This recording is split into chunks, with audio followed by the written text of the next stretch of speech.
Hello, everybody, and welcome to the premiere episode of WingTips, New Beginnings, Air Force ROTC Detachment 665's first academics-focused video podcast show. I am your host, Benjamin Hale, and today I will be joined by Lieutenant Trinia Medrano to discuss her journey through college and the Air Force. Trinia graduated from the University of Cincinnati in 2020, completing an undergraduate Bachelor of Science degree in computer engineering and a master's in business administration. She was recently commissioned into the Air Force as a developmental engineer in computer systems. Lieutenant Medrano is excited to share her academic success story with you today. Please enjoy the show.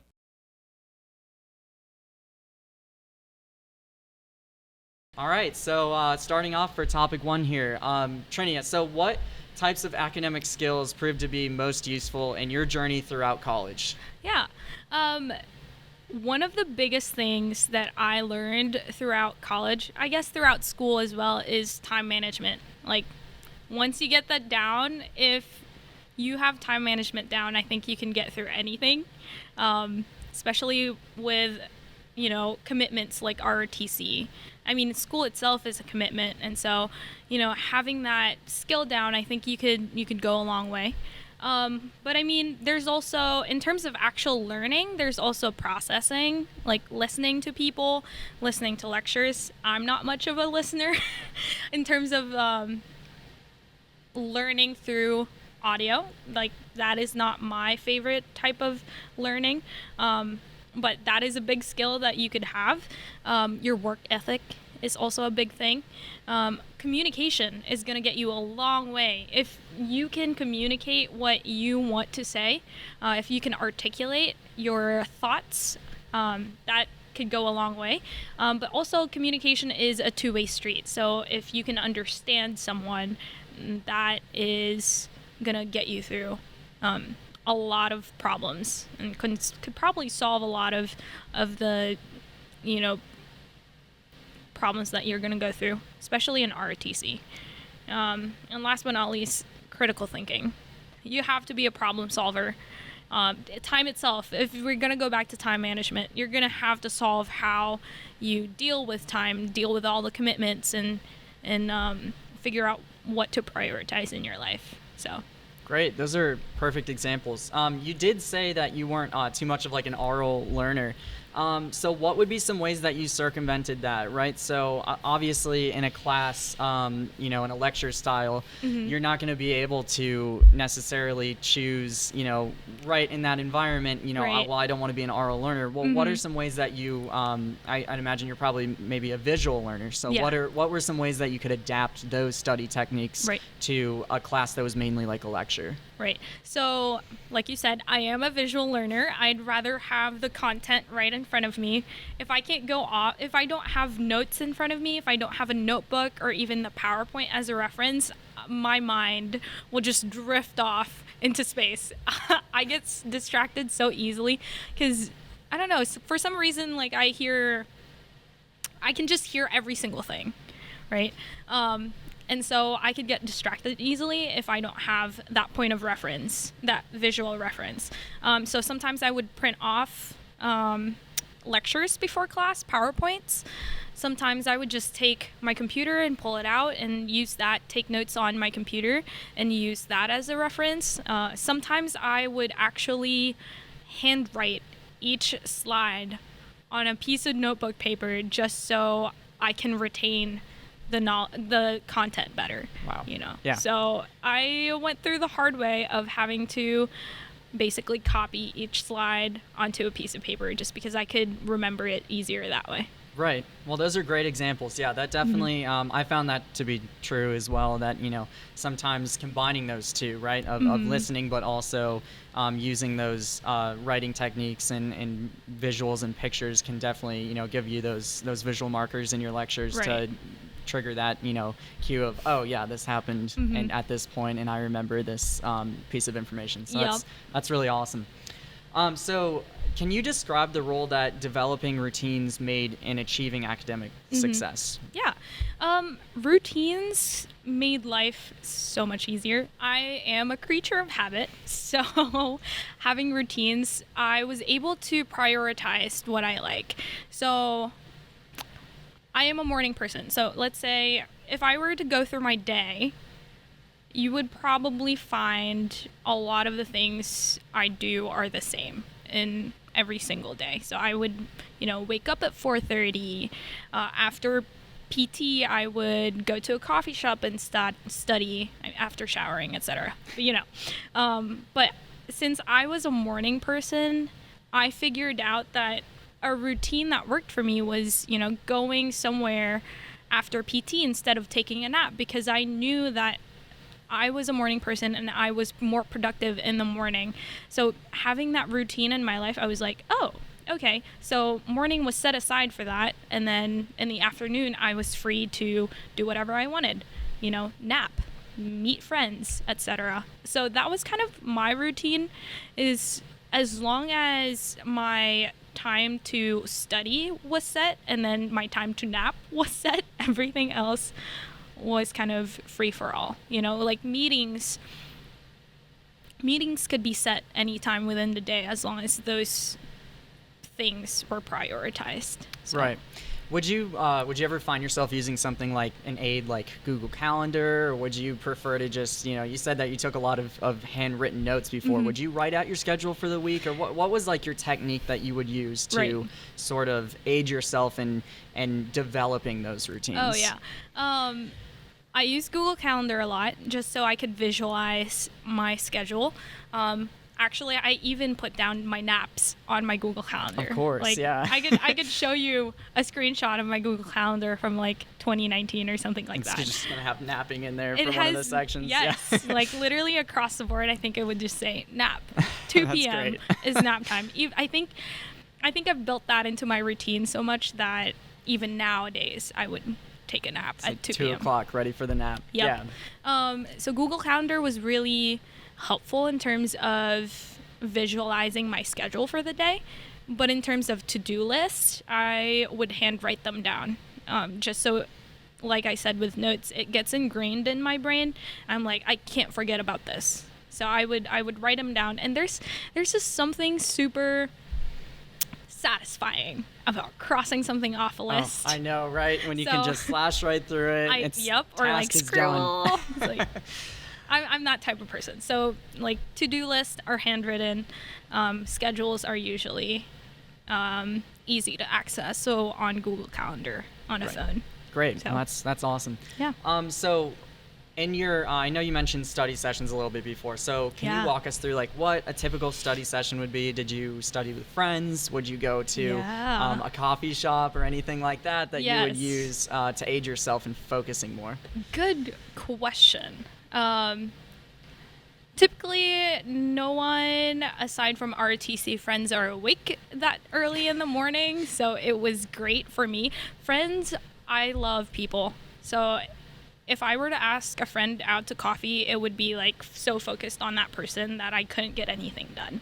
So it was actually really great that I was a morning person, because I was like, oh, I have the whole world to myself. And it was quiet, and I could just focus on my work. At a coffee shop where there were still people, but they were people I didn't know. Right. So it was like being alone, but with other people. So that's awesome. That was kind of what a study session for me looked like, a productive one. Once I became more of a leader and I was setting up study sessions, then I had no choice but to be like, okay, I have people I like or people I lead at a coffee shop with me. What would that look like? It would probably look more like I was the tutor, or people would just, my time would be more open to people in that sort of sense. Right. That's awesome. That sounds like a really good routine of separating your your friends from your duties almost, right? Mm-hmm. And you can still definitely be an extroverted person, but get that time in by yourself is definitely very important. It sounds like in your schedule to this is the time that I've set aside. This is what I will be doing in that time. So awesome, great. All right, so we'll move on here. So this next topic is going to be about motivation, right? And obviously, this is a huge part of college. It's staying motivated, especially with adding those extra hours of ROTC in, right? Which can definitely get demanding with your academic schedule. So, how did you stay motivated when that workload seemed like too much? Right? Yeah. It's not always perfect. I'm gonna be honest and say, like, my second year, I took on so much that I caved. I was like, okay, I'm not doing this anymore. It's the sophomore struggle. Yeah. Oh no, I almost dropped out, but you know, I had a contract and I couldn't really drop out of that contract. So I basically lined up all my things. I was like, I approached things logically. So let's just make that the background. So I approached things logically. So I listed every single thing that I was a part of, and I prioritized. I was like, okay, first thing first, I need a degree. So academics will always be a part of my commitment. You know, it will always be a part of my life. At least for that season. And then ROTC, I had a commitment to ROTC, so that came kind of second. Third was, what were the extra things on top of my degree or of school? What were the extra things on top of school that I was doing? So I was part of UHP, which is the University Honors Program. I was doing Ascend, and then I was doing volunteer things for UHP. And so all those things I had to kind of balance out and weigh them against each other, and I found out that I had to prioritize, and that was one way that motivated me, was actually crossing things off my list and be like, okay, I'm not doing that anymore, or I'm not doing that this season, and I can only do these two things. Right, so kind of taking some time back for yourself, right, and sorting your priorities. Right, yeah. So like that motivated me, because then I could actually see like, oh, I'm doing too much. Right. That I don't really need to, you know? It's not necessarily you didn't fail at this thing because you need to stop it. It's just that this is no longer beneficial for you, right? Yeah. And it definitely is the mature thing to recognize in college that, this was awesome. This really, helped me out, right? And I learned a lot, but in the end, I'm sacrificing those, what you said before, your long-term goals, right? Yeah. And that was probably a super motivating thing to write down and realize, okay, well, maybe you broke it down like 5-10 years in the future, and you said, well, what's going to be important, right? Is it going to be UHP, or is it going to be, being successful in ROTC? Right, right.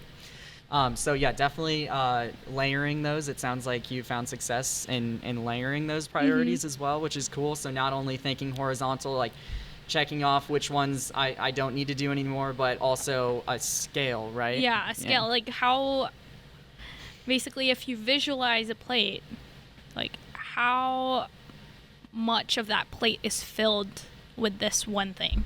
Right. And that was the thing that my mentor told me, is like, draw a plate and draw how important something is to you on that plate. Like, what space does it take? Right. And, that's like an analogy of your time, your effort, your commitment, your life, basically. Right. Kind of cutting the pie how you deem fit. Yeah. That's awesome. Basically. Awesome. Can you describe like a situation, like a specific instance that you felt really overwhelmed, and then kind of some like very specific techniques in college that you would have applied? So in terms of an academic situation, right? Maybe you had like an exam or midterm that you were, oh my God, I'm stressing so much. There's nothing I can do to be better at this. And some things that, kept yourself motivated with that. Yeah. In terms of tangible things, one instance, I had this really hard class, computer architecture. Computer organization and architecture. Oh boy, yeah, so compies and EEs might relate to this. I had a really hard professor who every test was handwritten. Every test was new, and so we couldn't really reference like old tests. We couldn't study off of old tests. Right. And he was a really harsh grader. And so every single exam was like, okay, how do we draw a bus diagram? How do we draw a whole computer? Right. It's like an entirely schematics. New beast. Yeah, right. And one of the biggest things that helped me out was actually going to my friends and ranting about it. That's Which great. you have to have the right friends to do that with. Oh, for sure. Right. And you know, your friends will understand. And you also have to do the same thing for them. You know, once the time comes where they're ranting about something, like, listen. Right. Be reciprocal. Yeah. Yeah. So I took that time to actually rant about it to my friends. And, you know, after that, I would feel better. If not, I would actually take some time off. I would take a break from studying. Interesting. Okay. Because I am such a perfectionist that if I get in my head too much, you know, that's overwhelming. Just that is overwhelming. Right. And so taking that space to actually be like, oh, thinking through that this exam means nothing at the end of my life, you know, as long as I don't fail that class. Right. Yeah. I guess. I mean, shoot for success, but at the same time, you know, it's not going to kill you. Exactly. Right. The world's not ending. You're working yourself up for I don't want to say nothing, but, you know, for no reason. Right. And it also sounds like, too, with the whole verbal thing, right? Processing. Right, yeah. So, and, you know, for people that, there's a lot of people, especially in ROTC, you know, specifically type A people can definitely get buried in their heads, right? Oh, for and get sure. super strict with themselves and really, you know, not accept failure.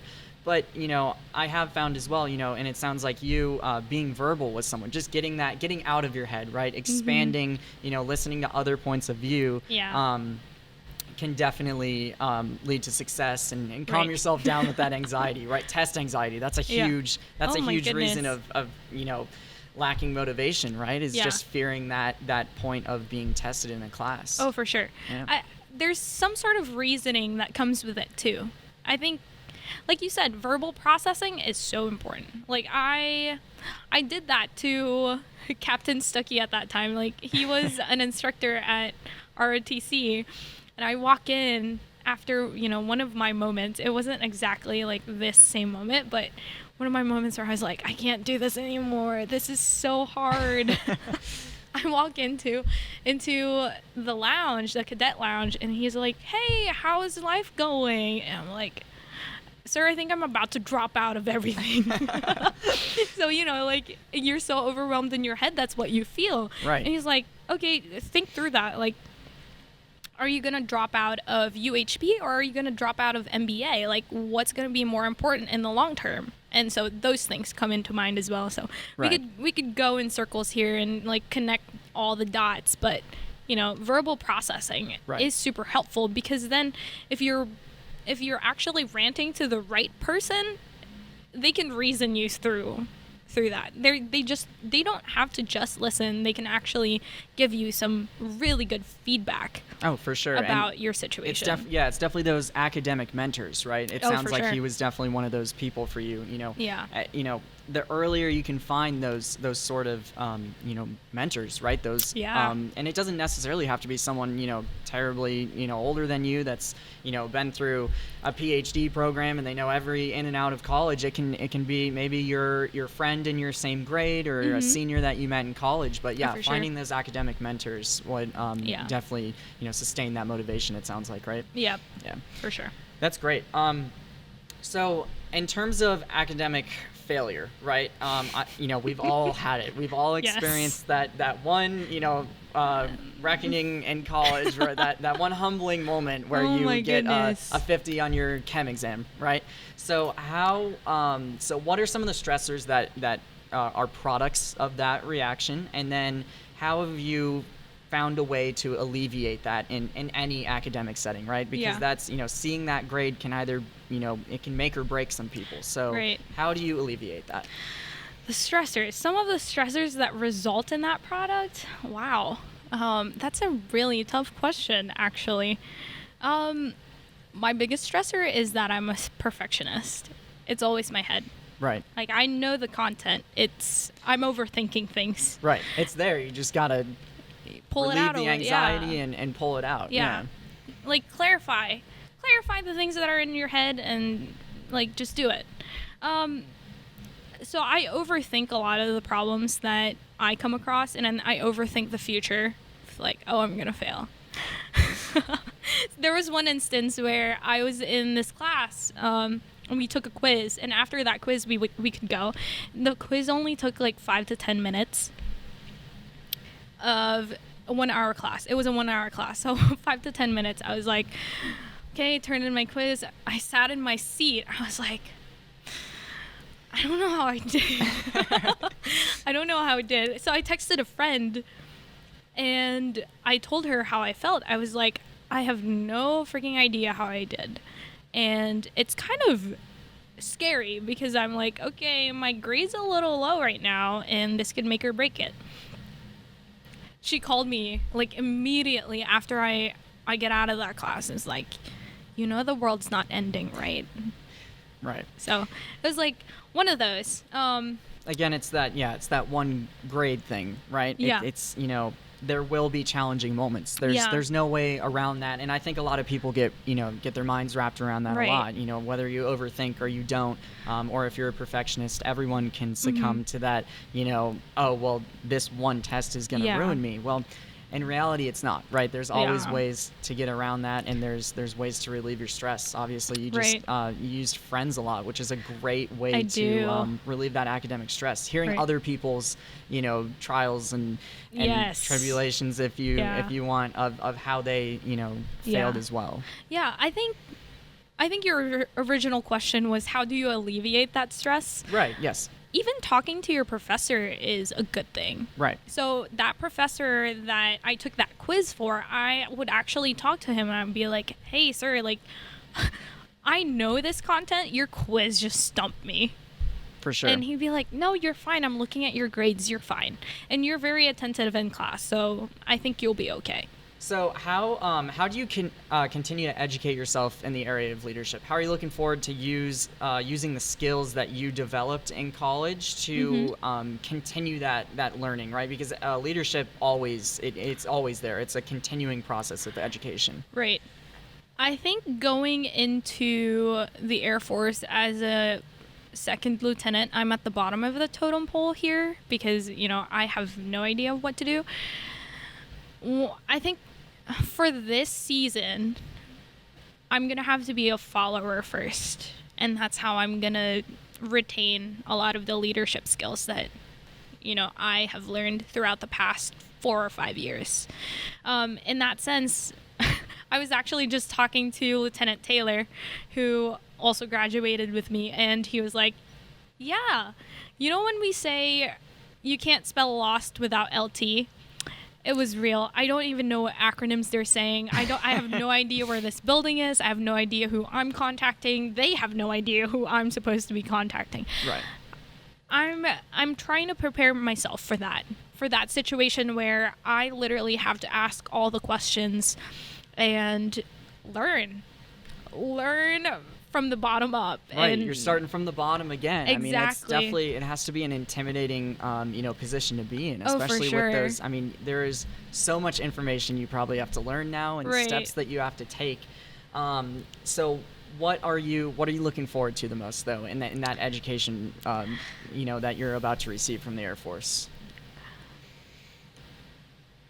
Probably just gaining a new perspective on leadership. What leadership is, what good leadership looks like, what bad leadership looks like. Hopefully not as much Right. about that. But I always love learning. So I think anything new about this experience, and this experience will be new in and of itself, I'm super excited about. So yeah, I'm really just excited to get in and That's awesome. experience everything. Right. Yeah, whether it's leadership, the people I'll be working with or not, you know. Right. So with that, how do you look forward to transitioning from that student to teacher role, though, right? So because you will have some subordinates that you have to take care of, and you will be that teacher. Although the teacher never stops learning themselves, but obviously now you will really be in that leadership position that affects other people. So how are you looking forward to educating those people, and what are some techniques that you hope to apply with your maybe your routines or something like that to some airmen that might be 18, 19 years old? Right. And You were saying teachers themselves are always learning.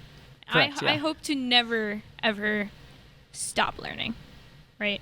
But I think I just have to take my leadership strengths. Again, like time management is a big one. Organization is one of those. But also I want to take in a little bit of humility.